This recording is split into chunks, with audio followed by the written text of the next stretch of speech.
Alright, let's try ang famous na Sinfutan! Yay!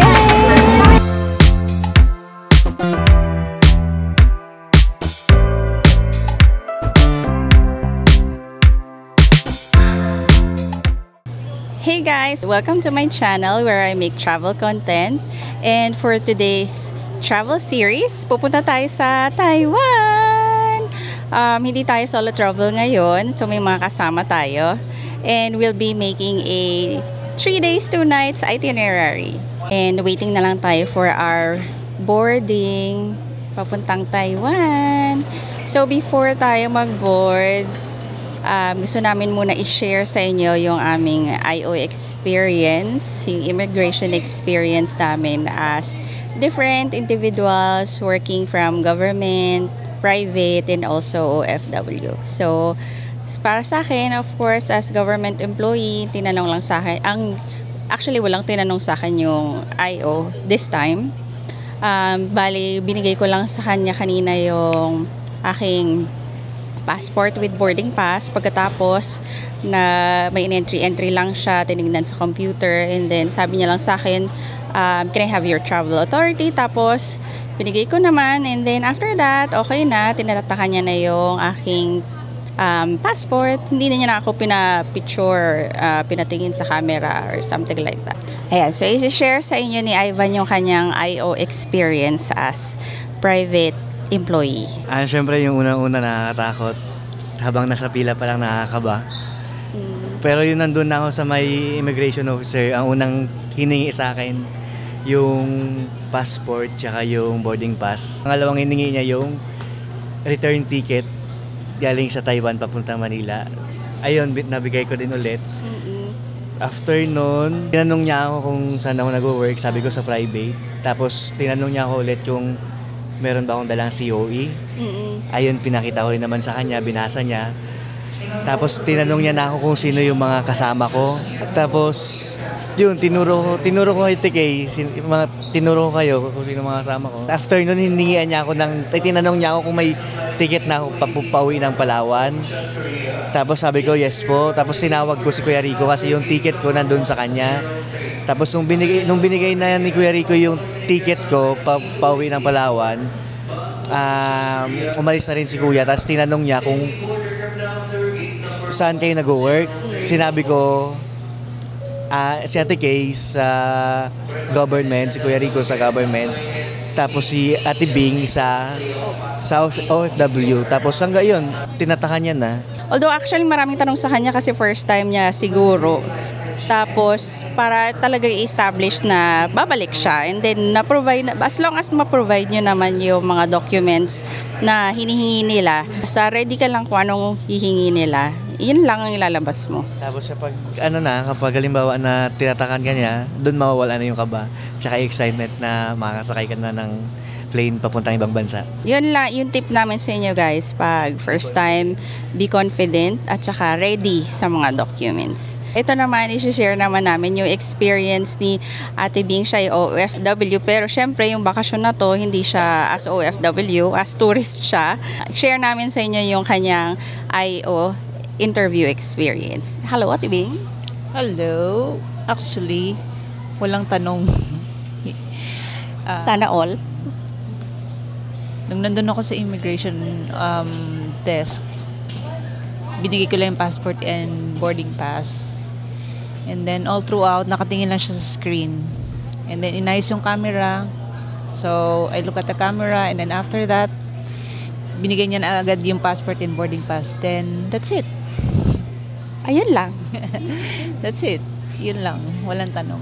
I hope na makatulong sa inyo sa inyong mga future travel as first-time traveler at saka mga katulad namin na matagal na nagtra-travel. And ayun. So ngayon, naghintay na lang kami ng aming boarding time. And we'll see you in Taiwan!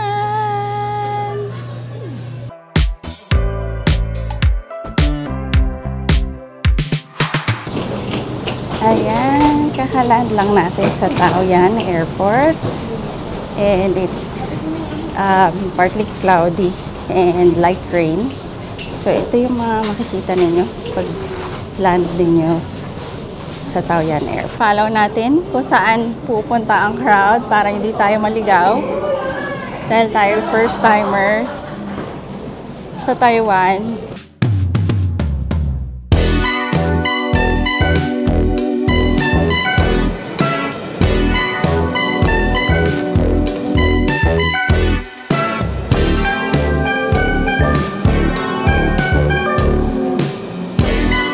Follow nyo lang yung signs na yan. Ayan, sinasabi. Terminal 1 Arrivals. May mga sign naman, so madali siyang sundan. So, medyo mahaba-haba pa yung lalakarin. Hi! Welcome to Taiwan! Marami pang walkator na dadaanan bago ka makarating sa immigration. So, tuloy-tuloy lang. Okay. So, makikita niyo to. Hindi na kayo papapunta dun sa pangatlong walkator. So, i-follow niyo yung arrow na to dito. Ay, meron pa pala. Still na walkator. Kakanan kayo dito.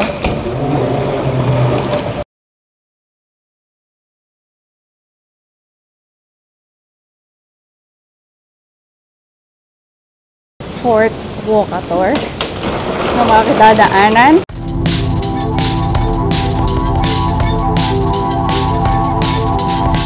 And ito na.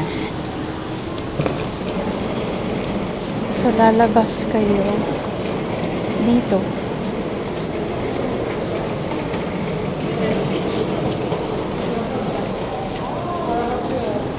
Ayan. Ito na yung nakikita natin sa mga reels. I mean, sa mga nag-YouTube and sa TikTok. So, ito na yun. Yung papasukan.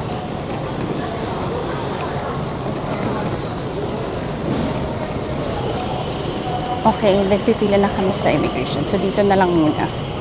Later na lang ulit tayo mag-video. Ayan. Tapos lang natin sa immigration. And then, kunin na natin yung meron kasi kaming check-in luggage. So, dito yun. Banda.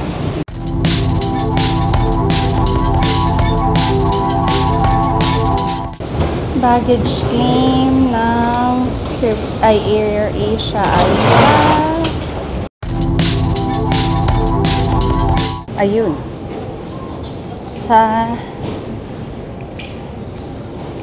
6. Conveyor belt 6 ang ating luggage claim. So, makikita din naman sa mga signs dyan sa LED TV kung saan nyo makiklaim ang inyong luggage. Kung meron man kayo mga check-in luggage. So, paglabas nyo dyan sa labasan, huwag nyo kalilimutan pumunta muna sa Lucky Land.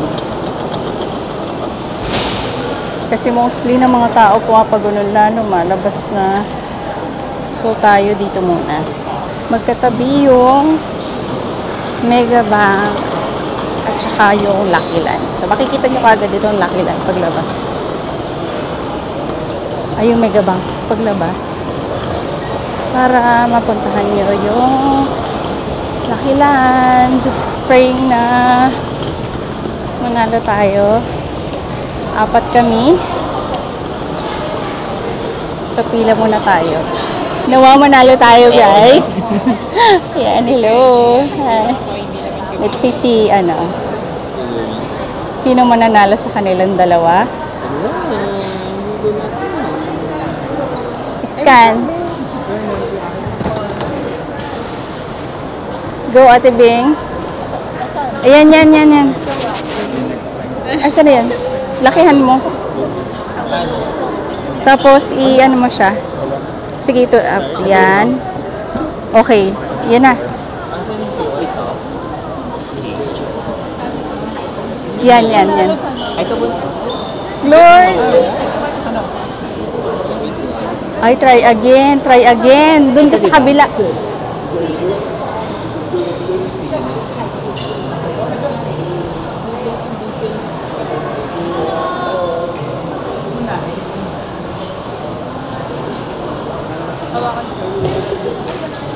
Enjoy your trip. Ay.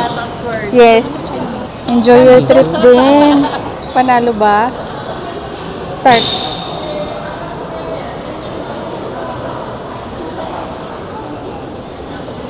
Ay! Nanalo ka! Thank you, Lord! Congrats! Si Rika ang nanalo. Dun, yay! Pag-asa tayo! Yay! May isa tayong card. Wala. Si Rico. Ang manlilibre sa atin. So, i-claim niya dito. Yay! Passport. So, ganyan yung pag-claim ng napanalunan ng prize sa Lucky Land. I-ticket yung pinili namin. Which is, ito yun. Hindi, mamaya na. Mag-ano na muna tayo. Ilan yung mag-withdraw muna tayo sa Taiwan? Ano ba yan? Taiwan Bank. Then after noon, bababa kami sa bus area para bumili sa 7-Eleven ng aming mga easy card. Sa pagbaba nyo dyan dito sa walkator na to, andito na yung 7-Eleven. Tapos dito tayo bibili ng easy card natin para makapili tayo. Ayun yung mga easy card oh. Yan, dito tayo bibili ng ating easy card. Ate Bing. Alam mo. Ito na yung easy card. Wala, itong cute.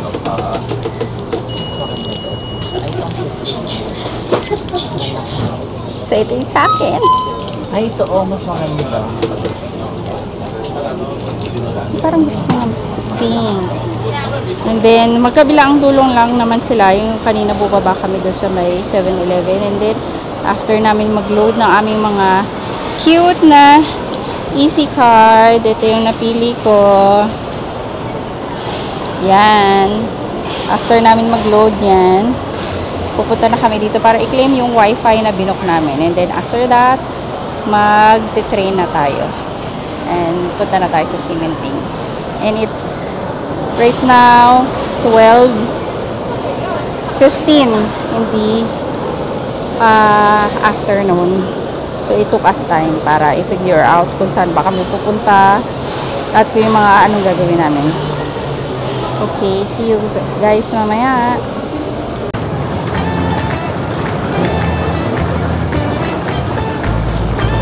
So dito tayo ngayon, dire-diretso na lang kami, hindi na kami bumili ng single journey ticket kasi meron na kaming nabiling easy card. Itatap na lang namin dito papuntang Taipei.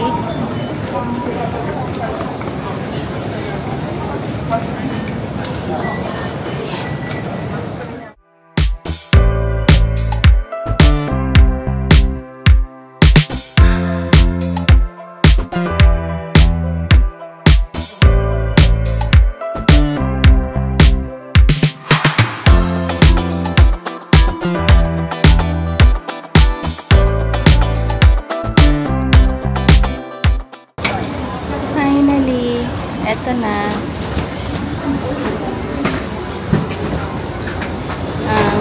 Siemens.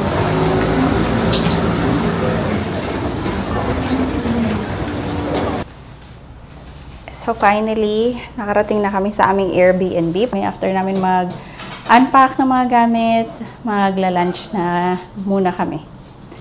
And it's already 2:30. So yun.